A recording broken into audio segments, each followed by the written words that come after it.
Legend of Battle Island, a battle royale adventure.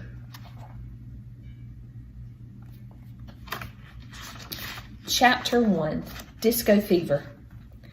Disco music. My eyes popped open. Who could be playing loud disco music I looked at my alarm clock. 4 a.m.? I live in a quiet neighborhood, the type of neighborhood where the mailman knows your name and you know his. Ours is Dale. The type of neighborhood where you feel okay asking the guy next door to watch your cat while you're away. The type of neighborhood where old ladies hang neighborhood watch signs in their window to let hooligans know that this is a pleasant place and shenanigans are not welcome. This neighborhood definitely does not throw disco parties at 4 a.m. I opened my window to warn the dance party that old Mrs. Donovan was about to call the cops when I saw the strangest thing I'd ever seen. A man in army clothes was dancing wildly in the middle of the street. Wait, that's not the strange part. With a disco ball floating over his head. Still not the strangest part. And he didn't seem to be enjoying it at all. Now, I can't say for sure because I'm not really a dancer, but it seems that if you're the type of person who chooses to dance in public, a 4 a.m. disco party should be the highlight of your life. This guy seemed to be running for his life. "Hey," I yelled, "dancing guy, are you okay? Is something—" I stopped in the middle of my sentence when I saw what he was running from. A panda bear was chasing him with a shotgun. Do pandas know how to use shotguns? They don't, right?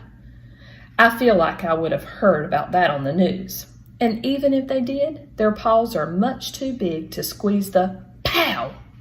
The panda ended the dance party with one shot. I gasped and covered my mouth. The army guy didn't stagger around or gush blood or do any of the things you'd expect someone to do when they've been shotgunned. Instead, he just dropped some glowing weapons and disappeared into a weird white light. I stood there frozen with my hand over my mouth. Why did this have to happen tonight of all nights? For the first time in my life, I was sleeping in an empty house. I'd felt like a real big shot earlier in the week when my parents had left on their anniversary trip, but now I wanted nothing more than to hide under the covers and scream for my mom. I started reaching for my phone so I could do just that, but the panda locked eyes with me before I could grab it. My heart sank. This wasn't a real panda bear at all. If it were a real panda, I could have breathed a sigh of relief because murderous shotgun-toting pandas do not exist, meaning I was in a dream. No, this was scarier than a murderous shotgun-toting panda. It was a murderous shotgun-toting psycho dressed in a panda Halloween costume. I ducked and started crawling. Maybe I could hide under my bed. Maybe he'd actually see me. Maybe. Ka-chunk, ka-chunk, ka-chunk.